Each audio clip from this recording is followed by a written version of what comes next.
classe politique haïtienne. La société face à la classe politique haïtienne. En ma qualité de président de la Cour d'assises de ce jour, je demande à l'accusé, vous êtes accusé, dès que je dis accusé, je m'adresse à vous. Et à partir de ce moment, vous êtes prié de vous mettre debout, mettez-vous debout. Déclinez votre nom, prénom, âge, profession, demeure, lieu de naissance. Comment il est? Quel âge? Quelle profession? Journalier. Votre habité. Mettez-vous. Maintenant, à ce moment, en ma qualité de président, je m'adresse aux avocats des deux côtés de la barre. Prière de Dieu vouloir vous mettre debout ou contre le respect du droit. Vous devez vous exprimer avec décence, modération.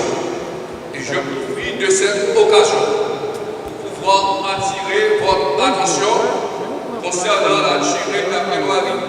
Messieurs les avocats, vous avez 30 minutes à votre disposition concernant la plaidoirie et 15 minutes pour la réplique. Mettez-vous. Il y a de bien choses. Accusé. Et puis il dit accusé, fort méthode. Vous parlez à l'accusation. Soyez attentifs à la lecture de l'acte d'accusation que vous allez entendre. Monsieur le greffier, prière de Dieu vouloir vous mettre debout. Et à cet effet, restez là où vous êtes, donnez lecture de l'acte d'accusation qui a été dressé en la circonstance. Sur ce, vous avez la parole. D'accusation de la classe politique haïtienne. Il est indéniable que la grandeur de toute nation, le progrès économique et social de tout pays est consubstantiellement lié à la grandeur, à la vision de sa classe politique.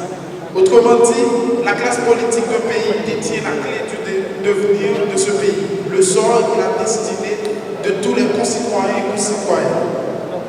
Aujourd'hui, ici, là et maintenant, honorable doyen du tribunal, eu égard à la mission qui nous est assignée par la loi, la Constitution en tant que ministère public, donc l'avocat né de la société, il m'échait l'honneur et il était temps pour moi de mettre en accusation la classe politique haïtienne et je suis sûr, convaincu à 10 000% que votre tribunal va condamner cette classe politique haïtienne d'après la pertinence et la justesse des charges que nous allons évoquer contre elle.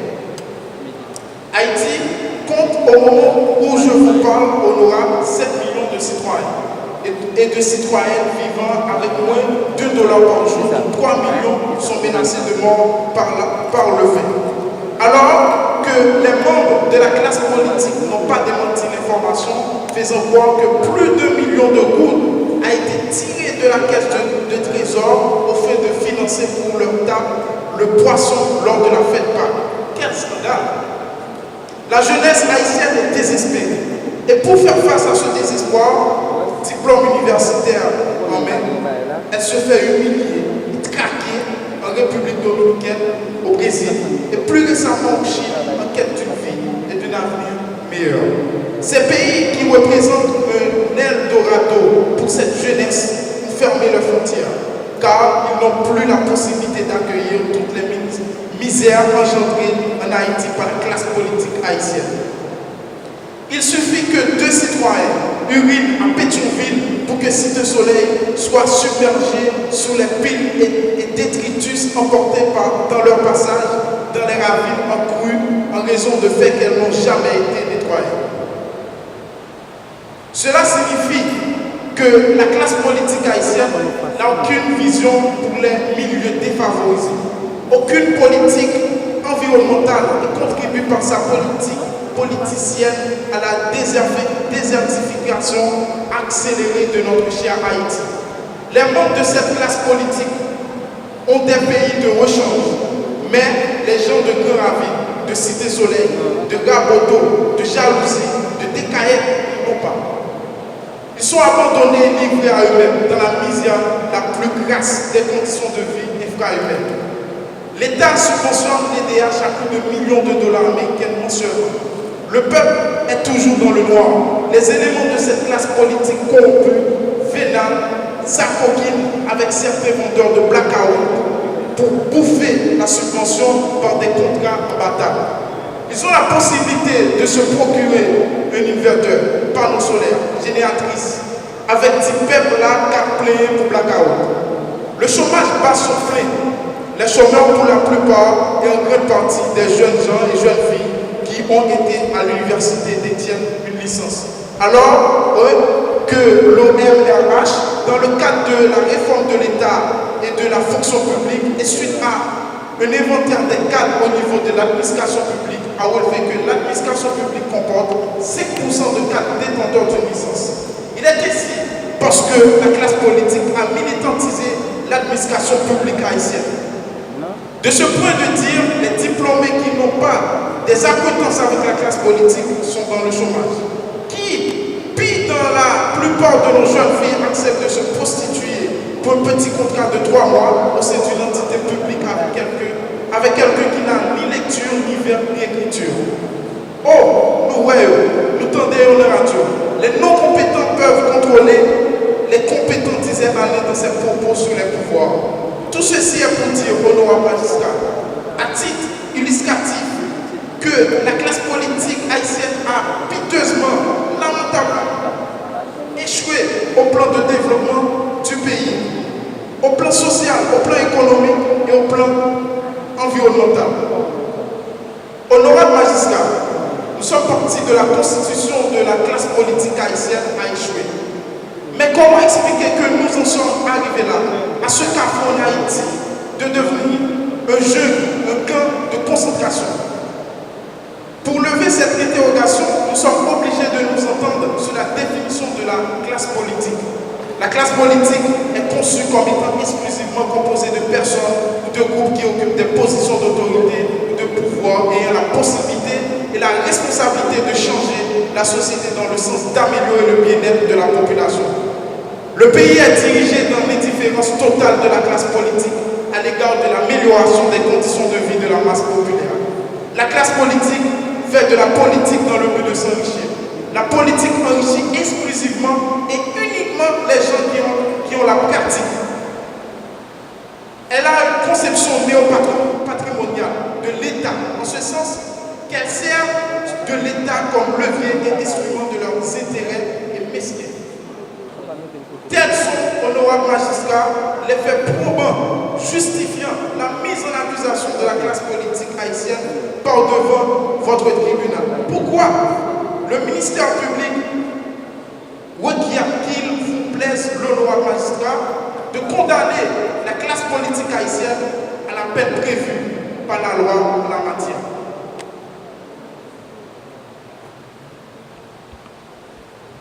Accusé, pardonnez-vous. Maintenant, vous venez d'entendre la lecture de l'acte d'accusation. Les charges qui ont été portées contre vous. Dans l'acte d'accusation, on a porté des charges contre vous. Donc, à partir de ce moment, vous aurez à écouter attentivement les plaidoiries de votre avocat. Mettez-vous. Après quoi, en ma qualité de magistrat, la parole est accordée aux avocats de l'accusé. Il y a aussi bon. Vous avez la parole. Mais avant de prendre la parole, vous devez vous exprimer avec décence et modération. Magistrat, je sollicite la parole. Maître Bozan-Guérisson et Maître Lotu, Franck, pour la défense de l'accusé, pour la défense. magistrat, nous venons, et avec l'auditoire comme témoin, nous venons d'écouter un ensemble d'accusations portées à tort, je dis bien, à tort contre la classe politique, à tort. Et, honorable magistrat, la défense que nous allons offrir pour permettre à votre tribunal de dépasser ce que j'appellerais cette approche, banale approche de ce que nous avons comme réalité globale dans le pays, pour dire, honorable magistrat, à votre entendement. Et ce que nous souhaitons offrir en termes de défense, honorable magistrat, c'est à là sur 4 mots. 4 mots. Le premier moment nous permettra de rejeter le concept inapproprié, inopportun de classe politique. Du côté du Conseil de la Défense, nous nous sommes attelés quant à comprendre ce qui se dit. Et quelque part, c'est trop facile. C'est trop facile. Classe politique. Le premier élément, magistrat, que le Conseil de la Défense souhaite apporter pour que l'entendement du tribunal soit éclairé, soit véritablement forgé, pour comprendre que cette accusation n'est pas sérieuse, que cette accusation n'est pas du tout convaincante. Nous allons d'abord, magistrat, sur le premier point dire le concept de classe politique est scientifiquement faux. Le concept de classe politique est scientifiquement faux. Honorable magistrat, ça fait longtemps que nous avons mis notre expérience à former la jeunesse de ce pays. Le mot classe, magistrat, rend froid et permet de comprendre lorsque l'on est dans un système économique, classe, on est dans le système esclavagiste par exemple, on sait qu'il y a 2 classes.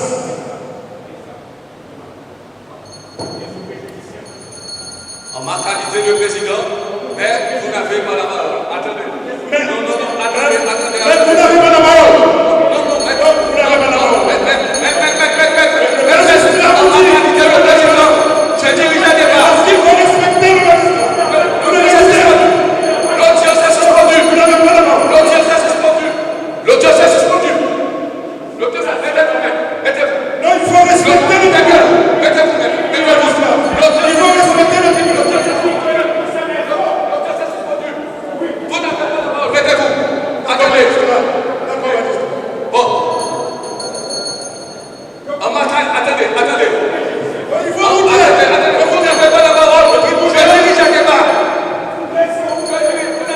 Vous n'avez pas la parole. Je tiens à attirer votre attention. En ma qualité de président de la Coupe d'Assise de ce jour, la direction des débats m'appartient.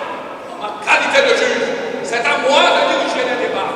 Vous aurez à prendre la parole lorsque je vous accorde la parole. Lorsque je vous enlève la parole, vous n'avez pas le droit de continuer. Mais mettez-vous et continuez avec votre plaidoirie. Je vous remercie, magistrat. Je vous remercie, magistrat. Non, mon ami.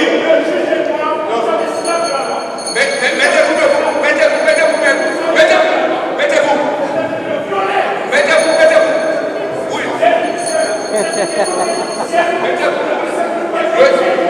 Mettez-vous. Vous n'avez pas la parole.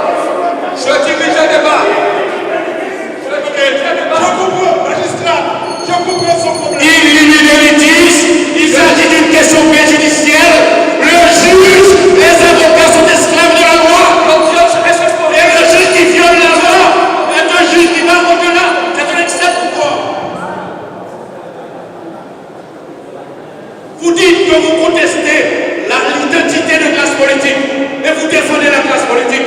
Vous dites que c'est faux. C'est faux. Vous êtes avocat de qui? Vous n'avez pas la parole.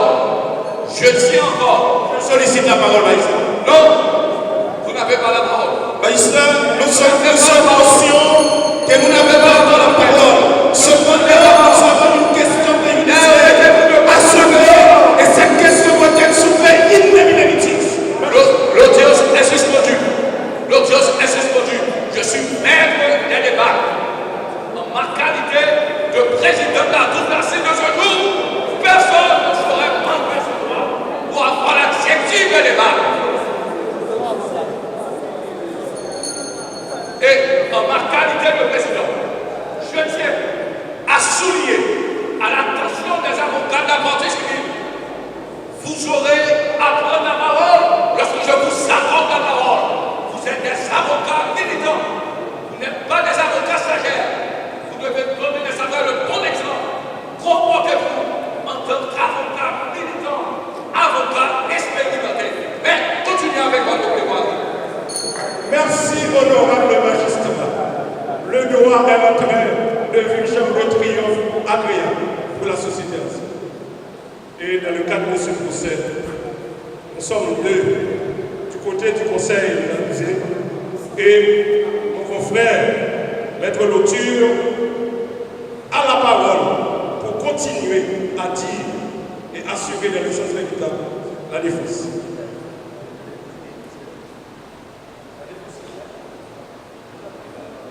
Je sollicite la parole. Merci. Tout d'abord, Maïsla, avec votre permission,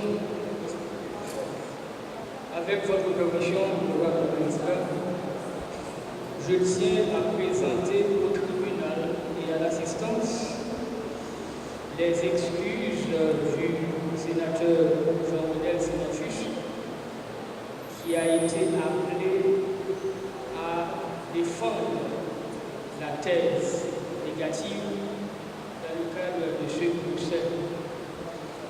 Et je veux profiter, honorable magistrat, de cette tribune pour saluer cette initiative de l'Association des étudiants non résidents ou naïfs de tenir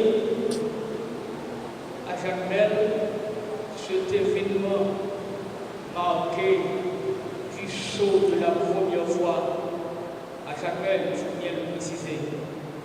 C'est un événement qui n'a pas valeur d'exorcisme comme il est ressorti de l'acte d'accusation, cet acte par lequel on veut chanter les funérailles symboliques de la classe politique haïtienne. Mais c'est plutôt un procès ayant la vertu de faire avancer le droit. Notre droit, ce droit d'enfant clôture est à mon rôle. Et je veux, dans ce procès, dans cette affaire, que le droit ne soit pas tordu, que le droit ne soit pas détourné de sa finalité. Honorable magistrat, c'est Cicéron qui disait un malfaiteur, s'il n'est pas accusé, ne peut être condamné. Et nous autres, nous allons plus loin pour dire, même le criminel le plus notoire, s'il n'est pas accusé, ne peut être condamné. Cela dit, honorable juge de la Cour, que si l'on s'inspire de cette considération doctrinale, si l'on s'inspire de la logique et même du bon sens, l'on parviendra à la conclusion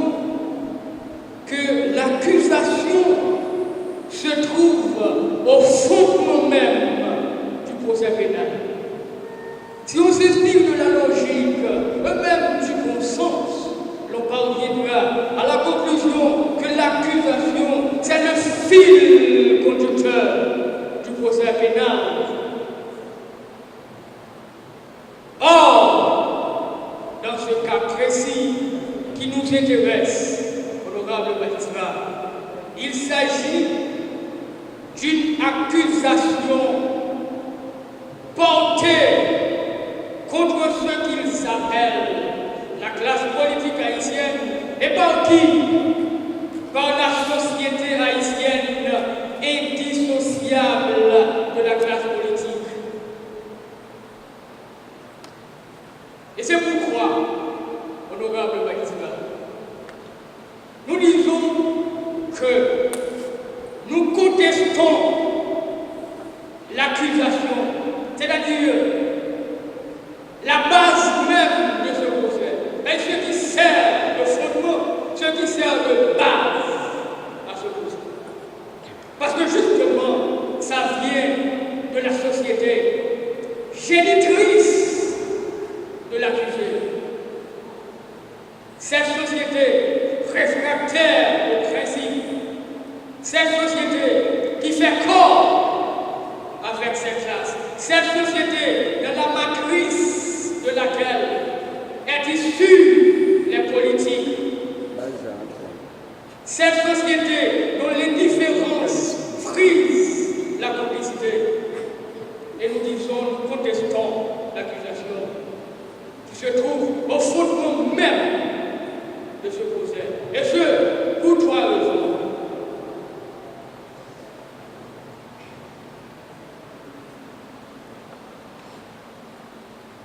La première raison, nous venons de le dire, honorable juge de la Cour, c'est que la société est indissociable des politiques.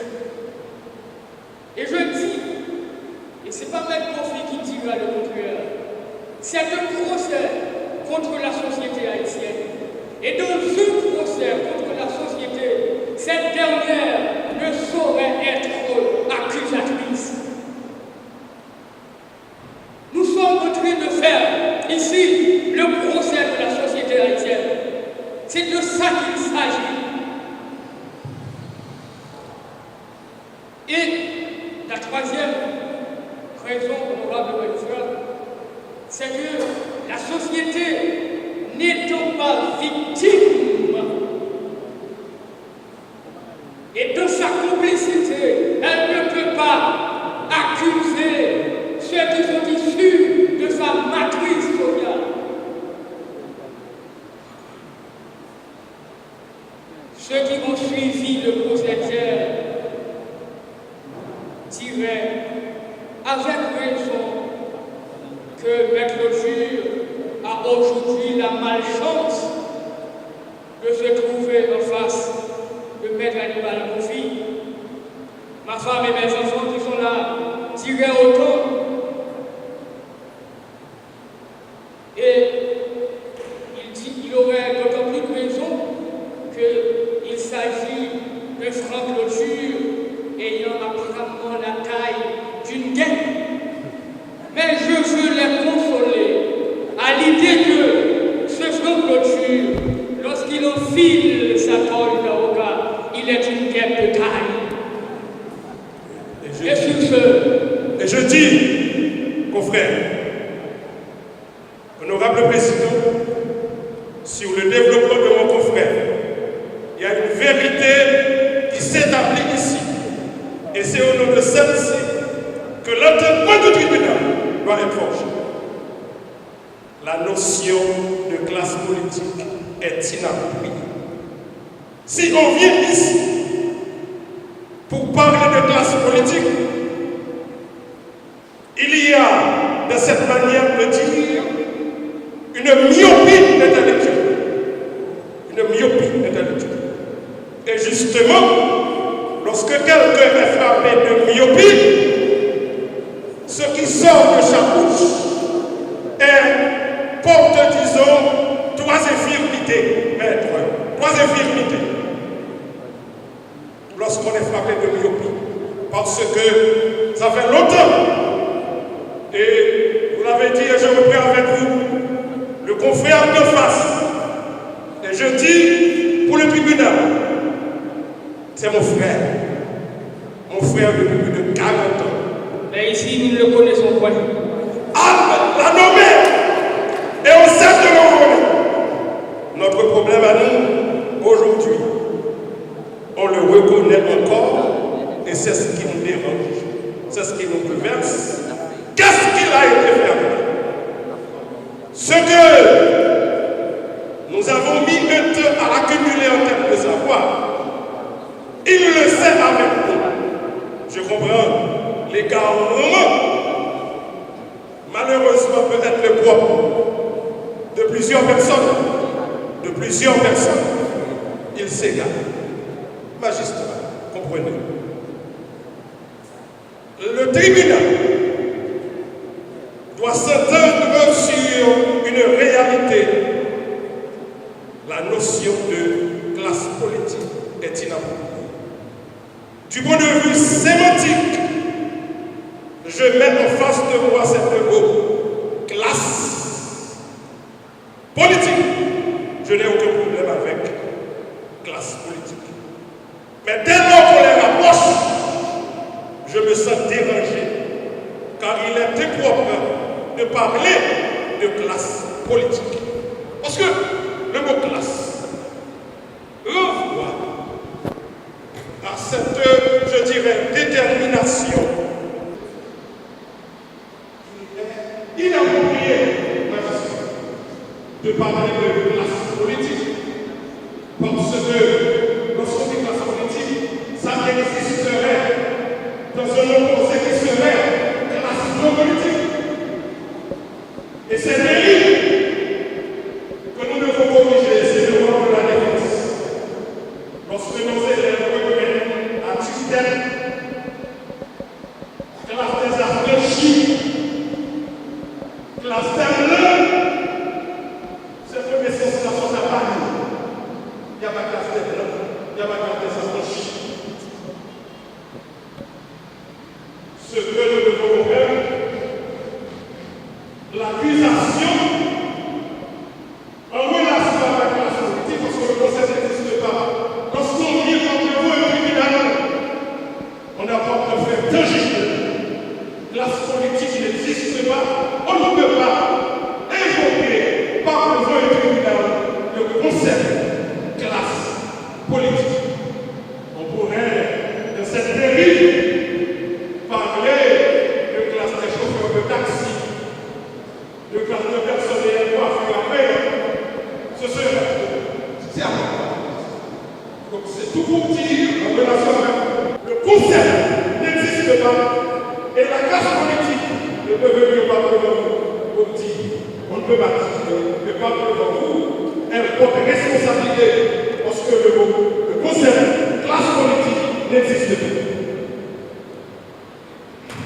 Avec votre permission, ainsi, contester.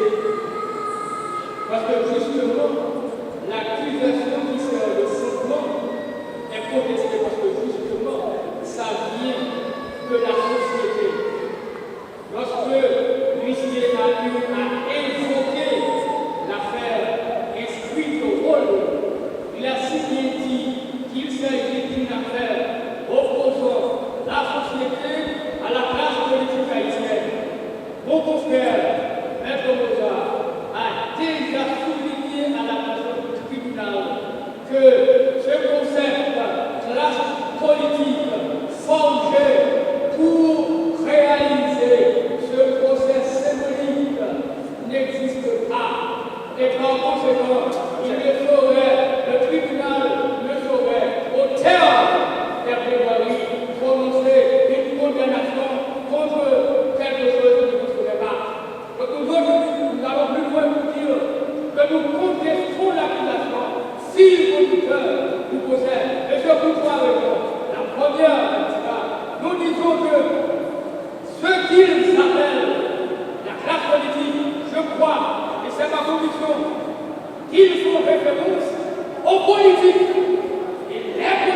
cycle politique que nous avons.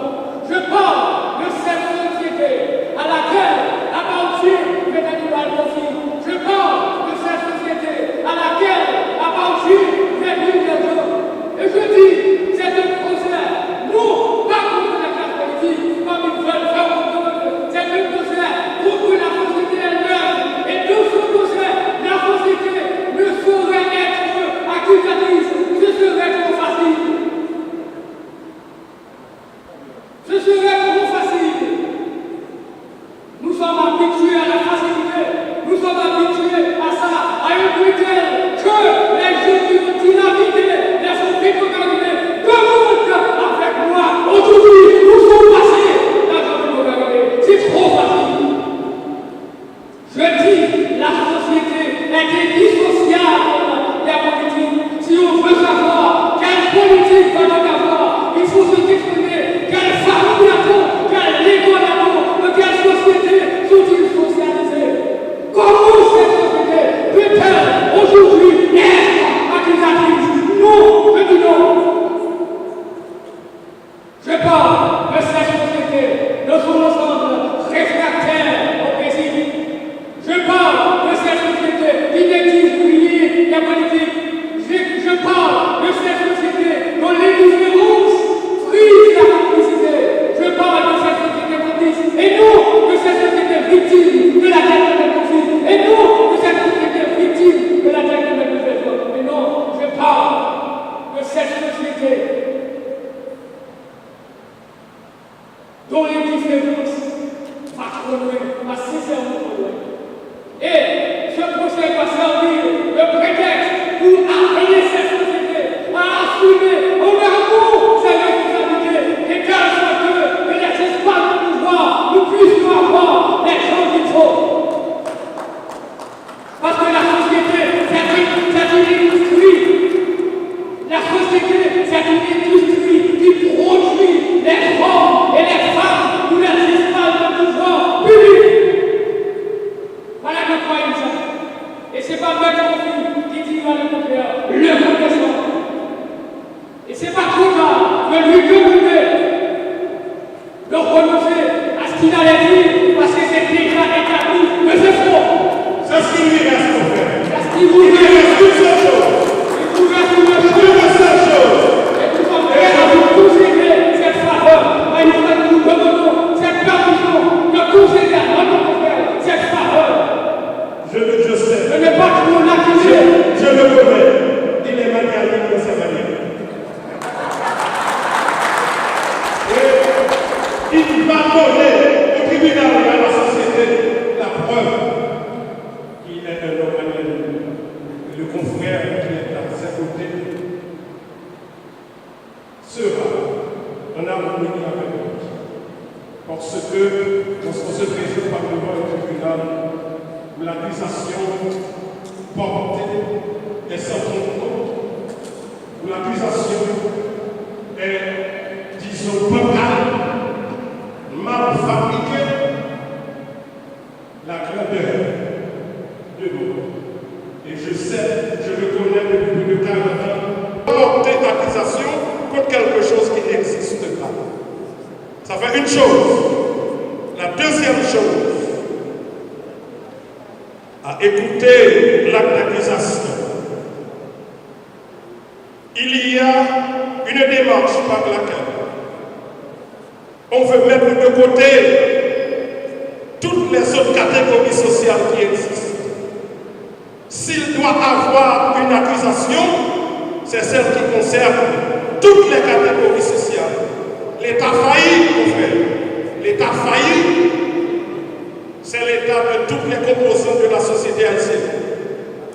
Il y a les élites intellectuelles, il y a les élites économiques, et à vouloir, par devant un tribunal, considérer exclusivement, et je dis cette démarche elle est dangereuse, exclusivement la classe politique comme responsable, pour être dans le mot, dans le jargon, dans le concept utilisé, il y a une démarche patriotique sérieuse à mettre de côté la classe économique, les intellectuels, et mon ami c'est notre oncle doit avoir quelques amertumes dans son tombeau maintenant, si lui-même il pouvait faire une intervention qui n'allait pas renforcer la position des élites de la transformation de nos sociétés.